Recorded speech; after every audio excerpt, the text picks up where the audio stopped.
ನಮಸ್ತೆ, welcome to YoYo TV Kannada. ದೇಶದ 4 ರಾಜ್ಯಗಳ 5 ವಿಧಾನಸಭಾ ಕ್ಷೇತ್ರಗಳಲ್ಲಿ ನಡೆದ ಬಹುನಿರೀಕ್ಷಿತ ಉಪಚುನಾವಣೆಯ ಫಲಿತಾಂಶಗಳು ಇಂದು ಪ್ರಕಟವಾಗಿದೆ.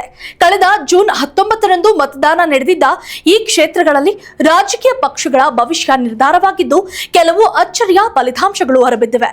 ಗುಜರಾತ್ನಲ್ಲಿ 2, ಕೇರಳ, ಪಂಜಾಬ್ ಮತ್ತು ಪಶ್ಚಿಮ ಬಂಗಾಳದಲ್ಲಿ ತಲಾ 1 ಕ್ಷೇತ್ರಗಳಿಗೆ ನಡೆದಿದ್ದ ಉಪಚುನಾವಣೆಯ ಸಮಗ್ರ ವರದಿ ಇಲ್ಲಿದೆ ನೋಡಿ. ಹೌದು, ಮೊದಲು ಗುಜರಾತ್ನಿಂದ ಆರಂಭಿಸೋಣ.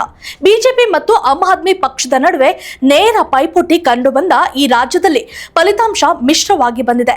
ಎಎಪಿಗೆ 1, ಬಿಜೆಪಿಗೆ 1 ಸ್ಥಾನದಲ್ಲಿ ಗೆಲುವು ಲಭ್ಯವಾಗಿದೆ. ಇನ್ನು ಗುಜರಾತ್ನಲ್ಲಿ 2 ವಿಧಾನಸಭಾ ಕ್ಷೇತ್ರಗಳಿಗೆ ಉಪಚುನಾವಣೆ ನಡೆದಿತು.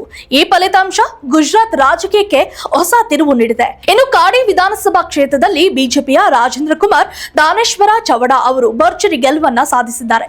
ಇವರ ವಿರುದ್ಧ ಕಣದಲ್ಲಿದ್ದ ಕಾಂಗ್ರೆಸ್ನ ರಾಮೇಶ್ವರ ಬಾಯಿ ಚೌಡ ತೀವ್ರ ಪೈಪೋಟಿ ನೀಡಿದ್ರು ಕೂಡ ಅಂತಿಮವಾಗಿ ಬಿಜೆಪಿ ಅಭ್ಯರ್ಥಿ ಪ್ರಚಂಡ ಬಹುಮತದಿಂದ ಗೆದ್ದು ಬೀಗಿದ್ದಾರೆ. ಇನ್ನು ಅದರಂತೆ ಎಲ್ಲರ ಗಮನ ಸೆಳೆದಿದ್ದ ವಿಸಾವದರ್ ಕ್ಷೇತ್ರದಲ್ಲಿ ಆಮ್ ಆದ್ಮಿ ಪಕ್ಷ ಬಿಜೆಪಿಗೆ ಶಾಕ್ ನೀಡಿದೆ.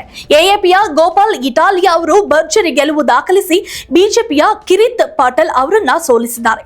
ಇದು ಗುಜರಾತ್ನಲ್ಲಿ ಆಮ್ ಆದ್ಮಿ ಪಕ್ಷದ ಪ್ರಾಬಲ್ಯ ಸಾಧಿಸಲು ಹೊರಟಿರುವುದಕ್ಕೆ ಮತ್ತೊಂದು ಸಾಕ್ಷಿಯಾಗಿದೆ. ಈಗ ಕೇರಳದ ಫಲಿತಾಂಶವನ್ನ ನೋಡುವುದಾದ್ರೆ ಇಲ್ಲಿ ನೀಲಂಬೂರ್ ವಿಧಾನಸಭಾ ಕ್ಷೇತ್ರದಲ್ಲಿ ಕಾಂಗ್ರೆಸ್ ಪಕ್ಷ ತನ್ನ ಹಿಡಿತವನ್ನ ಸಾಧಿಸಿದೆ. ಹೌದು, ಕೇರಳದ ನೀಲಂಬೂರ್ ವಿಧಾನಸಭಾ ಕ್ಷೇತ್ರದ ಉಪಚುನಾವಣೆಯಲ್ಲಿ ಕಾಂಗ್ರೆಸ್ ಪಕ್ಷದ ಆರ್ಯಾದನ ಶೌಕತ್ ಅವರು ವಿಜಯ ಪತಾಕೆಯನ್ನ ಆರಿಸಿದ್ದಾರೆ. ಇನ್ನು ಸಿಪಿಐಎಂ ಅಭ್ಯರ್ಥಿ ಎಂ ಸ್ವರಾಜ್ ಅವರನ್ನ ಮಣಿಸುವ ಮೂಲಕ ಕಾಂಗ್ರೆಸ್ ಇಲ್ಲಿ ಮತ್ತೆ ತನ್ನ ಶಕ್ತಿಯನ್ನ ಪ್ರದರ್ಶಿಸಿದೆ. ಈ ಗೆಲುವಿನ ಬೆನ್ನಲ್ಲೇ ಶೌಕತ್ ಬೆಂಬಲಿಗರು ಪಟಾಕಿ ಸಿಡಿಸಿ ಸಿಹಿ ಹಂಚಿ ಸಂಭ್ರಮಿಸಿದ್ದಾರೆ. ಅದರಂತೆ ಪಂಜಾಬ್ನಲ್ಲಿ ಮತ್ತೊಮ್ಮೆ ಆಮ್ ಆದ್ಮಿ ಪಕ್ಷ ತನ್ನ ಅಸ್ತಿತ್ವವನ್ನ ಗಟ್ಟಿಗೊಳಿಸಿಕೊಂಡಿದೆ. ಲೂಧಿಯಾನ ಪಶ್ಚಿಮ ಕ್ಷೇತ್ರದಲ್ಲಿ ಎಎಪಿ ಗೆಲುವು ಸಾಧಿಸಿದೆ.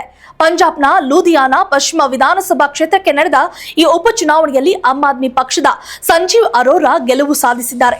ಇವರ ವಿರುದ್ಧ ಕಾಂಗ್ರೆಸ್ ಪಕ್ಷದ ಭರತ್ ಭೂಷಣ ಅಶು ಪರಾಭವಗೊಂಡಿದ್ದಾರೆ.